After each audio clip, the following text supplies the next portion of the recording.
पखवाड़ा मनाने जा रहे हैं। जनजातीय गौरव वर्ष पखवाड़ा हमें भारत के महान जनजातीय नायकों के संघर्ष, योगदान और बलिदानों को याद करने का अवसर देता है।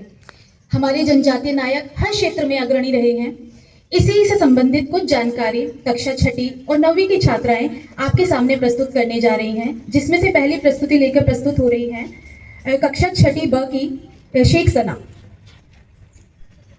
साथियों को मेरा नमस्कार। आज हम आपके सामने जनजातीय गौरव वर्ष पखवाड़ा के अंतर्गत भारत की एक प्रसिद्ध और प्राचीन लोक कला वल्ली चित्रकला के बारे में बताने जा रहे हैं। वल्ली चित्रकला महाराष्ट्र राज्य की एक प्रसिद्ध जनजातीय कला है जो मुख्यतः वल्ली जनजाति के लोग बनाते हैं। यह चित्रकला लगभग 2500 वर्ष पुरानी मानी जाती है। इस चित्रकारी की खासियत यह है कि इसमें रंगों का कोई अधिक प्रयोग नहीं होता है, बल्कि सफेद रंग को भूरे या लाल रंग की मिट्टी के पृष्ठभूमि पर बनाया जाता है। इसमें मनुष्य की आकृतियां, जानवर, पेड़ पौधे, नाचते गाते लोग, शादी ब्याह के दृश्य, खेतों के काम आदि बताया जाता है। इन आकृतियों को गोल, चौकोर और त्रिभुज जैसे सरल ज्यामितीय आकारों से बनाया जाता है। यह केवल सुंदर नहीं होती है, बल्कि यह वल्ली जनजाति के जीवन, परंपराओं और संस्कृति को भी दर्शाती है। इस चित्रकला का सबसे प्रसिद्ध विषय है तरपा नृत्य, जिसमें स्त्री और पुरुष हाथों में हाथ डालकर एक गोल घेरे में नाचते हैं, जो एकता, प्रेम और जीवन के उत्सव का प्रतीक है। आज वल्ली चित्रकला न केवल भारत बल्कि पूरे विश्व में प्रसिद्ध हो चुकी है। कई कलाकार तो इसे दीवारों पर, कपड़ों पर और सजावट की वस्तुओं पर बनाकर भारतीय संस्कृति को गौरवान्वित कर रहे हैं।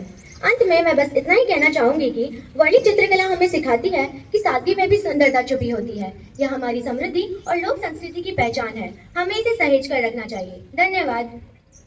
Pakvada. We are going to tell you about the very interesting art of Chhattisgarh. It is wood carving art and traditionally known as Baskal woodcraft. It is one of the most famous and the oldest art form of the Chhattisgarh. It represents the tribal community of the Chhattisgarh. The artists use the woods of teak, shisham and bamboo for the carving. It generally used to decorate the entrance of the temples and the house. It symbolizes royal power, protection and good luck. The carving of the lion stands for strength and bravery. Artists use very simple tools and patiently carve the wood. These art forms are very valuable in local market as well as international market. These art forms are made by tribal communities like Gonds, Gondwanas and Dhruva, etc. I hope this information are very useful for you. Thank you and have a nice day. प्रकाश फैलाओ, जागो रे भाई, शिक्षा का प्रकाश फैलाओ, भेदभाव मिटाकर समानता का संदेश सुनाओ। गुरु गोविंद गिरी का यही था कहना, गुरु गोविंद गिरी का यही था कहना, भाईचारे से है हर समाज रहना। सुप्रभात सभी को। आज हम सब आपको जनजातीय गौरव वर्ष पखवाड़ा के अंतर्गत एक महान समाज सुधारक गुरु गोविंद गिरी जी के बारे में बताने जा रहे हैं। गुरु गोविंद गिरी जी को गोविंद गुरु के नाम से भी जाना जाता है। उनका जन्म 20 दिसंबर 1873 में महाराष्ट्र के धार गांव में हुआ था।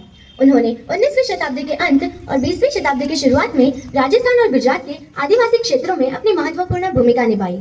गुरु गोविंद गिरी जी बचपन से ही धर्म और शिक्षा में रुचि रखते थे। उन्होंने आदिवासी समाज की गरीबी, अशिक्षा और कुरीतियों को बहुत करीब से देखा। इसीलिए उन्होंने अपना जीवन भील समाज के उत्थान के लिए समर्पित कर दिया। अब हम बात करेंगे समाज में इनके मुख्य योगदानों व सुधारों की। इन्होंने समाज के उत्थान के लिए बहुत से कार्य किए, जैसे शिक्षा का प्रचार। इन्होंने आदिवासी बच्चों की शिक्षा पर विशेष ध्यान दिया। नशा मुक्त अभियान। इन्होंने आदिवासी समाज को नशा, कुरीतियों और अंधविश्वास से दूर रहने का संदेश दिया। अब बात करेंगे सामाजिक और धार्मिक सुधार, जिसके अंतर्गत गुरु गोविंद गिरी जी ने 1883 में समसभा की स्थापना की, जिसका उद्देश्य भिल समुदाय को संगठित करना और उनके बीच राजनीतिक और धार्मिक सुधार जागृत करना था। फिर उन्होंने भगत आंदोलन का नेतृत्व किया, जिसका उद्देश्य भिल समुदाय को हिंदू धर्म के भीतर रहकर उनको धार्मिक रूप से जागृत करना था। उन्होंने भीलों को राजनीतिक रूप से भी जागृत किया और अपने अधिकारों के लिए लड़ने के लिए भी प्रेरित किया। गुरु गोविंद गिरी जी को दिए गए सम्मान। आदिवासी क्षेत्रों में गुरु गोविंद गिरी जी को आदिवासी समाज सुधारक और जन गुरु के रूप में सम्मान दिया जाता है। उनके नाम पर कई स्थानों पर सामाजिक संस्थाएं संचालित होती है। हर वर्ष उनके जन्म दिवस पर बड़े स्तर पर सत्संग, भजन और सामूहिक कार्यक्रम का आयोजन किया जाता है।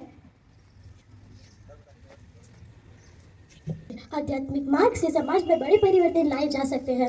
वे आदिवासी समाज को मुख्य धारा में लाने वाले महान संतों में से एक है। गुरु गोविंद गिरी जी को हम आदिवासी का मसीहा कह सकते हैं। उनकी सोच और शिक्षा से लोग आज भी प्रेरित होते हैं। हमें उनसे यह सीखना चाहिए कि समाज की भलाई के लिए कार्य करना ही सबसे बड़ा धर्म है। अब अंत में मैं बस इतना कहना चाहती हूँ, ना जाति का भेद, ना ऊंच नीच का सवाल, ना जाति का भेद, ना ऊंच नीच का सवाल। मानवता ही सबसे बड़ा धर्म है बेमिसाल। मानवता ही सबसे बड़ा धर्म है बेमिसाल। धन्यवाद।